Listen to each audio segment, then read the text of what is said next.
Hey everybody, it's Cam here. Today's episode is my pantheon of Grimdark greats. I'm going to have 5 series listed on this. There are a bunch of others that could have made it in here. And I'm also going to talk at the end about 3 series that don't make my cut, and I'll give reasons for why. I will go in reverse order here with number 5 first. There was about a good solid 7-8 year period where Grimdark accounted for a majority of the stuff that I read. These days, most of what I read actually comes from indie authors, but this entire list is actually going to be all from traditionally published. A couple of authors that I don't include on this list, but that also put out some great Grimdark stuff, include Michael R. Fletcher and Rob Hayes. Hayes these days, I think, puts out more epic fantasy, but I have read some of his stuff that I really would consider great that's Grimdark. Let's go ahead and start this list. At number 5, A Land Fit for Heroes by Richard K. Morgan. This is a series that's a little bit different than some of the other ones on this list, where the main big war already happened, and now we're dealing with a world in the aftermath of a massive war that killed millions of people. Our main character, Ringel, R-I-N-G-E-L, you know what, I read all of these books. I've never actually heard it said out loud. But anyways, he is a war hero. He helps save humanity. But of course, he's gay, and the people that are in power now are a little bit on the puritanical side, definitely don't agree with his sexual orientation. And if he were found out, then there's a good chance he's going to end up in a gibbet. He is definitely a broken character from all of the killing he had to do during the war. And as the series goes on, we're going to see characters dealing with PTSD, another existential threat. We have some like interdimensional beings. This is just quite the series. And this one is one of those that is on an awful lot of people's top, series for the pantheon of Grimdark series. Number 4 is the Chronicles of the Black Company by Glenn Cook. This is a series that's kind of like the granddad of Grimdark in some ways. What I really like about the Chronicles of the Black Company is that early on they actually are narrated by the Black Company's historian, Croker. Croker is not a general, or he's not like the best fighter or anything like that. He's a historian and the chronicler. The Black Company is a mercenary company who is, when the series starts, in the employ of a wizard named the Lady. What is a little bit different from this one versus an awful lot of series of its time is that all of the characters are pretty morally gray. The Black Company, when we start off, they're imposing order as an occupying force.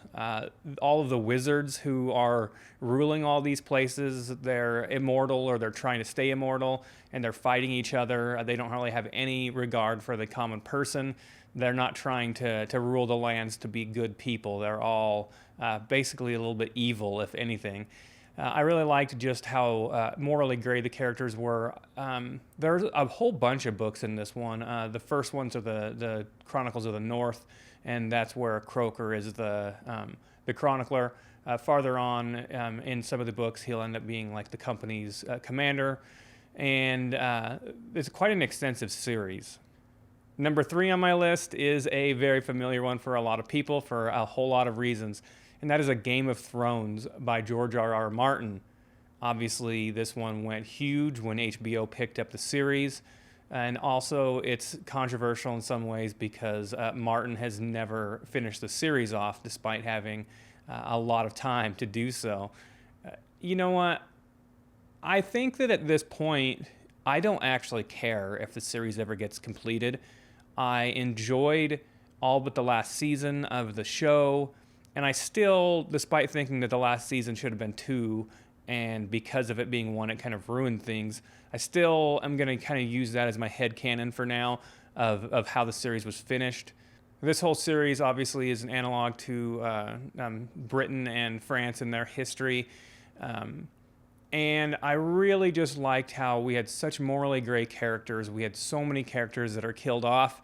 You know, it's really funny because it's one of those, I think that in this day and age, a lot more people are killing off their characters, so it's a little bit less shocking now. But I was truly shocked when, some of the characters ended up dying. and you know what? No one is safe. And that's something that I really liked about this series. You know what? It has a good mix of characters. I really like the lore behind it. I am a huge lore nerd. Right back there, covered by my son's upside down snowman. By the way, it's not actually an upside down snowman. The snowman is doing a handstand, and that's why it's upside down. But you can see my World of Ice and Fire, the coffee table book, or somewhere up here I have one of the other lore ones. Actually, here's the Chronicles of the Black Company. I'm not sure if I have physical copies of any of the other ones that I'm talking about on this list. Here's a more of my lore, just showing how much I enjoy that. The Wheel of Time companion book. Also the newer Origins of the Wheel of Time. The HBO show certainly didn't do anything but enhance my enjoyment of it, since I enjoy some of the extra stuff. And at this point, I don't really care if it gets completed or not. If it does, that's wonderful. If not, then I'm just going to go with the ending of the show as my headcanon. And yes, like I said, I do think that last season was awful, absolutely awful, but it doesn't ruin my enjoyment of the first several seasons. Number 2 on my list is one that I sometimes feel like I'm a one-man evangelist of. It is the Axe of Cain by Matthew Woodring Stover. This is a series that gets left off of a lot of people's lists when they're talking about like the pantheon of great Grimdark. And it really just saddens me because it is so amazing and so grimdark.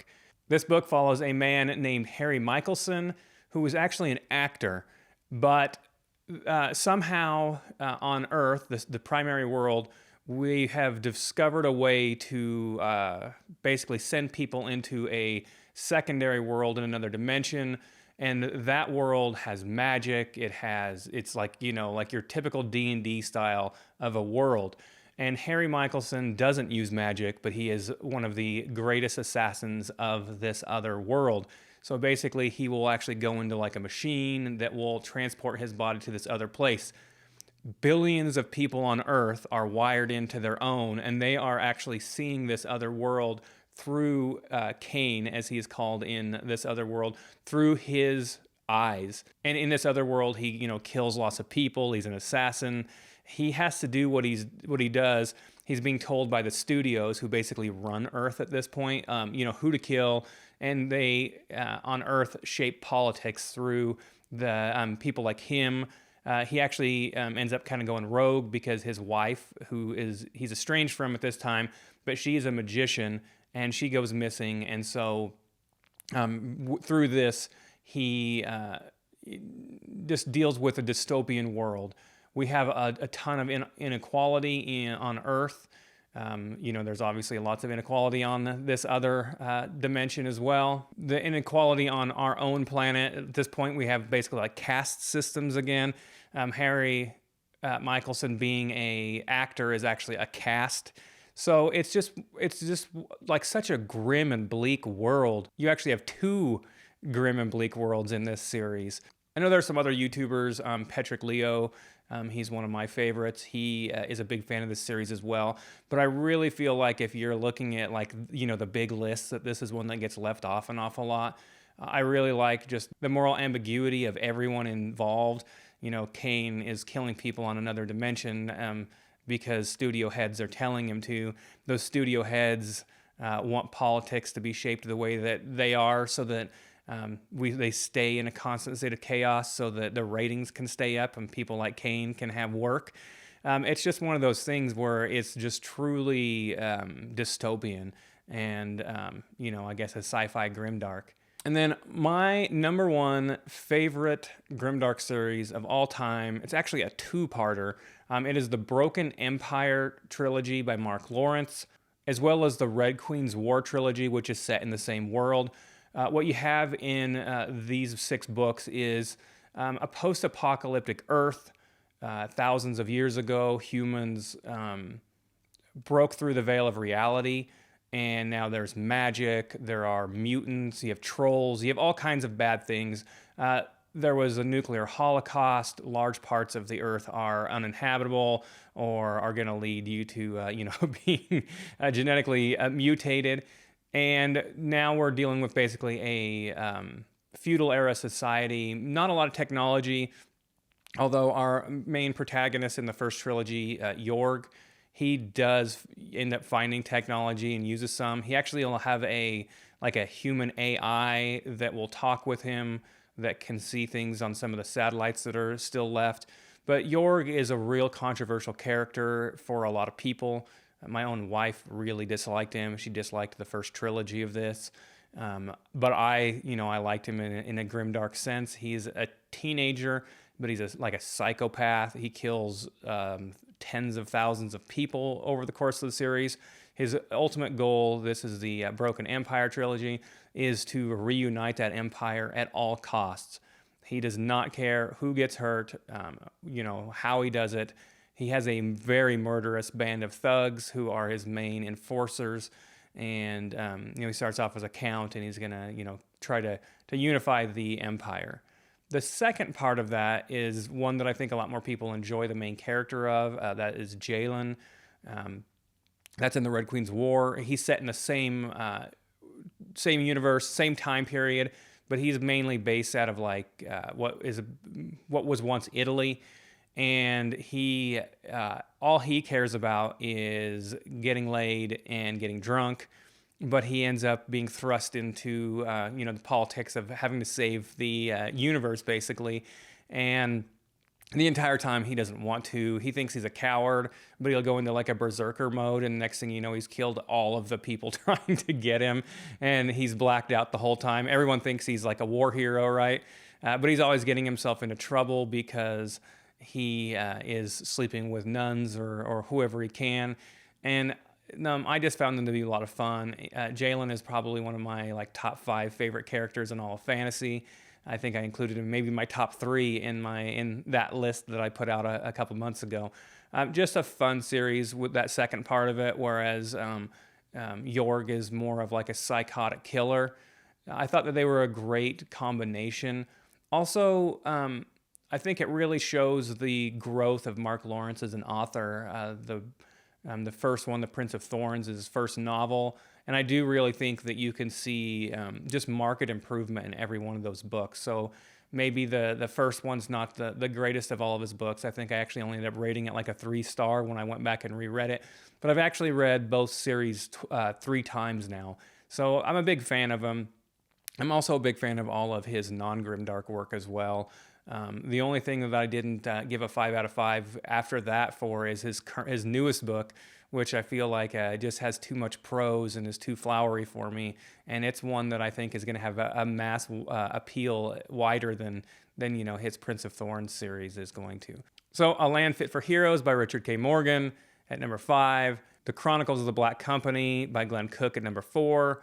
A Game of Thrones by George R. R. Martin at number 3. The Axe of Cain by Matthew Woodring Stover at number 2. And The Broken Empire and the Red Queen's War trilogies by Mark Lawrence at number 1. Now there's 3 series that I did not include in this that are included in an awful lot. And the first one that is often sits on one of the main pillars for an awful lot of people in Grimdark, and who I will admit belongs there, but I just didn't like the series, is the Prince of Nothing series by R. Scott Bakker. It is a series that I just didn't like anybody.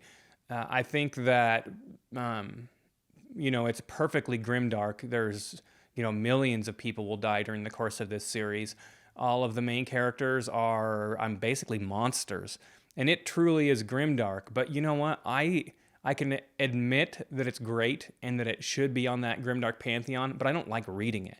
I didn't enjoy reading hardly any of it. I kept reading it because it truly was good. And at the time, I was such a grimdark fan. I was like, I got to read this. This is on like 95% of people's lists when you talk about the top series of all time in grimdark, but I just don't like it. I didn't like the main character, Kelhouse, at all. I thought he was just an awful monster. Just in general, almost kind of like in some ways, I thought of him as like Paul Atreides in Dune, only doesn't care to help people and just wants to be in power. So anyways, it's a great series that I just didn't like. Then we're going to talk about the first Law Trilogy by Joe Abercrombie. This is one that might be controversial to a lot of people because they love him. He has a huge audience. I don't really see how it's grimdark. I don't like the first Law Trilogy, like the world wasn't in danger of being wiped out or anything like that. I actually read the series in paperback sometime maybe like 15 years ago, I guess, 10 years ago, whenever they came out. And then I forgot about it. Then I started reading Grimdark like seriously, and I thought, well, I better read these books. I feel really guilty because everyone talks about how grimdark they are. I found them on a sale, all three of the first trilogy together, and I started reading them. And I'm thinking like, man, I swear this stuff sounds familiar.